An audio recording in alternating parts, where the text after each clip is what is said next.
Hello, good morning. Mga nga, kaon na naman kita. Alit atong pagkaon yan na. Ang kakulop, ang last day is corn beef yan na. Piniritong butik lahiyang karne ng baboy.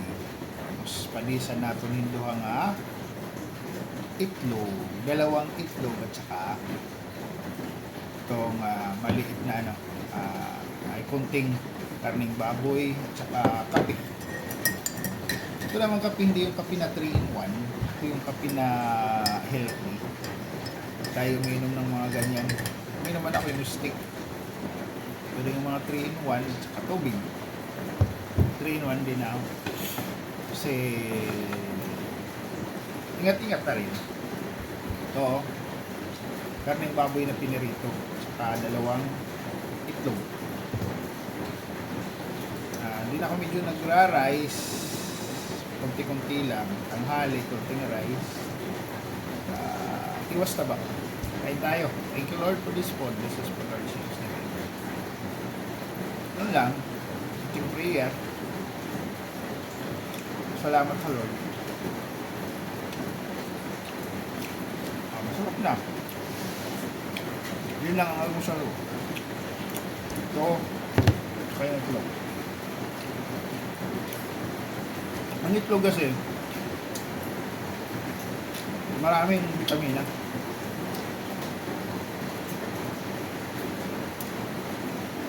Ginagawa ko sa gabi, tinapay na lang, saka kape. Hindi lang kumakain ng kanin.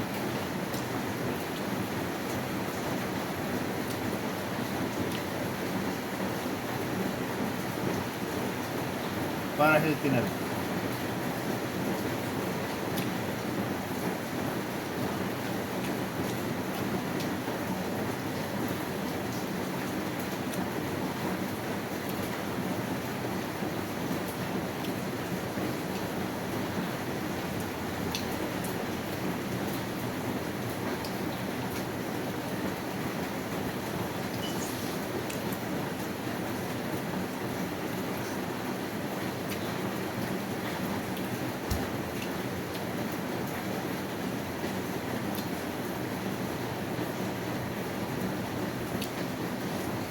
Masarap siya.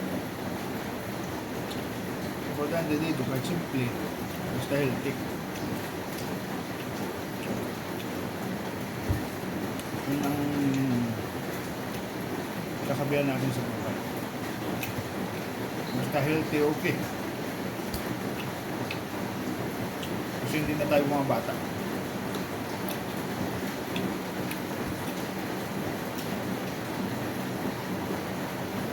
Buti naman, walang ngayon.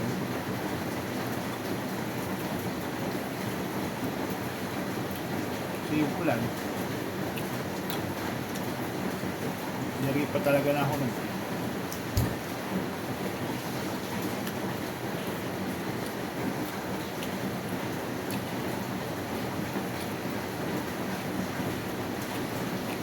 Ang buong itlog, sabi na mga galubasa, maraming vitamina. Oo naman, hindi ko alam. Lalo na itong Rigel. Pero yung doktor na ako naging kaibigan, maganda daw itong partner. Kasi ito protein. So, protein siguro. Pero, puno ng vitamina. Kinakain ko araw-araw, 2 o 3 itlog hanggang 4 kasi ang limit is 5. Hindi na ako lumalampas doon.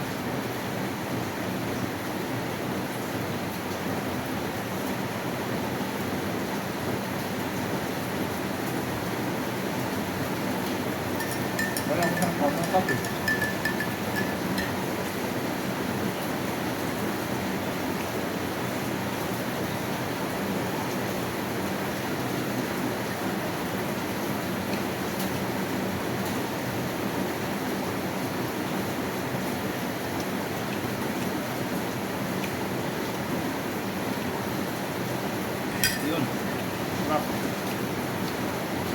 Meron kasi itong ano, health benefits.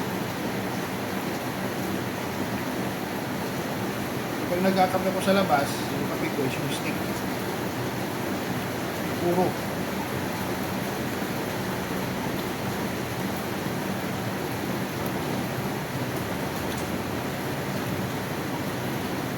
Ingay.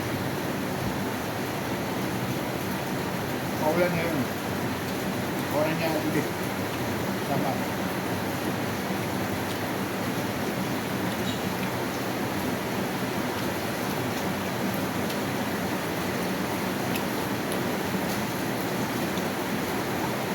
Bukan lang orang, basta walay lang. Pressure.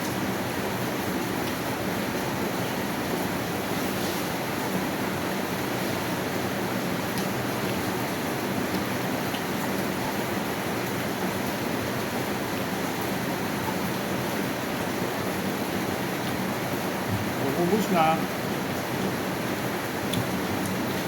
Yun na lang.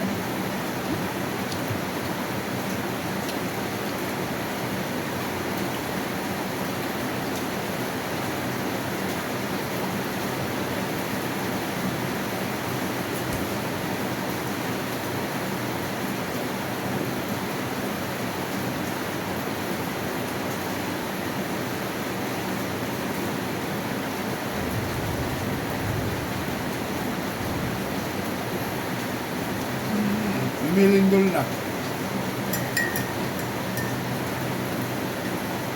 Natitigil na yung ulan.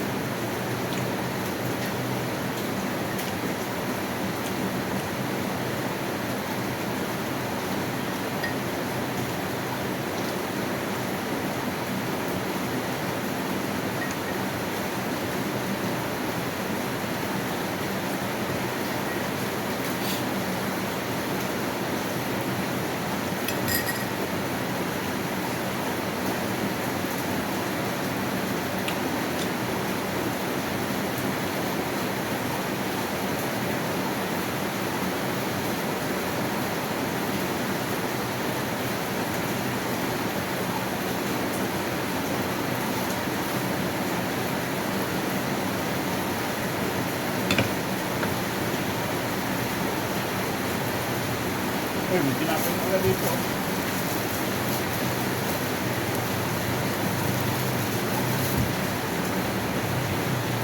Light bread.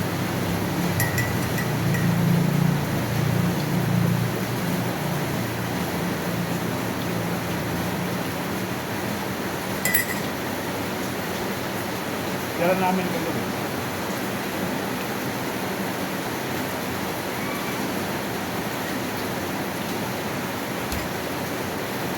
Sarap ito na sa sauce.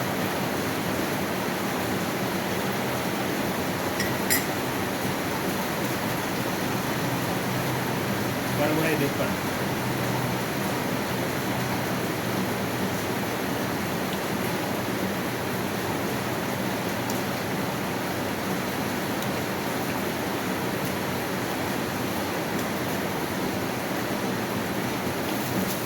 Butin ko na lang. Kasi pag hindi mo tinubos, na nakakain. Kasi pag hindi tinubos, walang lamin. Masasayang. Wala lang naman to. Sa akin talaga, yung magsa yung pagkain.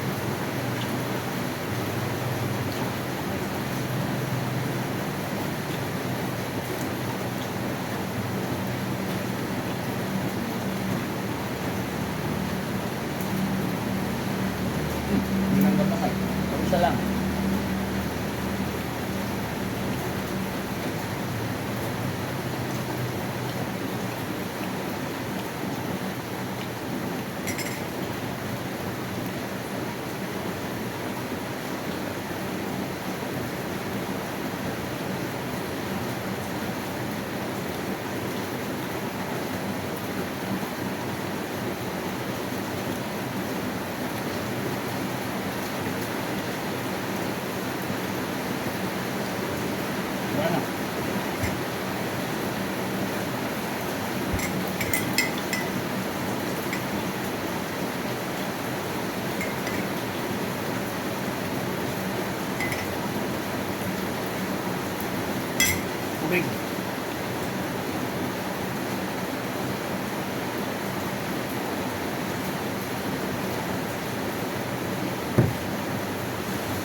Ubusin ko lang itong kape.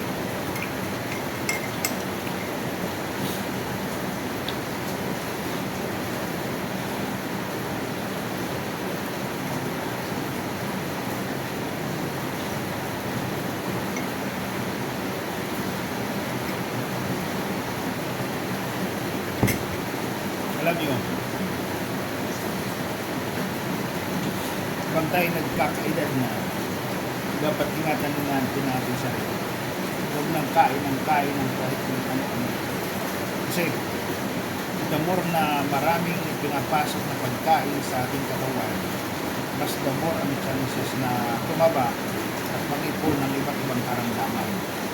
Kaya, ingat-ingatan natin ang ating katawan habang malusog pa. Lalo na pag ano, matingin tayo, magmubara tayo, mahirap yun. Arthritis. Ako, pagpanay ako ng kain, talagang sumusumbong ng arthritis. Pero, nilimitahan ko yung pagkain, limitado lang kasi din yung pagkain niya. So, sana mawala yung laki ng tiyan, pero unti-unti na siya. Kasi 70 kg, 75 plus na lang ngayon. Dati, umabot ako ng 95. Ngayon, nasa 70 plus, 70 to 75. Pero kung bababain pa natin yan, may sakit sa ulo, sakit sa tiyan, basta importante, tayo ay pumayat na hindi naman masyadong pumayat para iwas. Yan lang po at magandang oras sa iyo, kaibigan.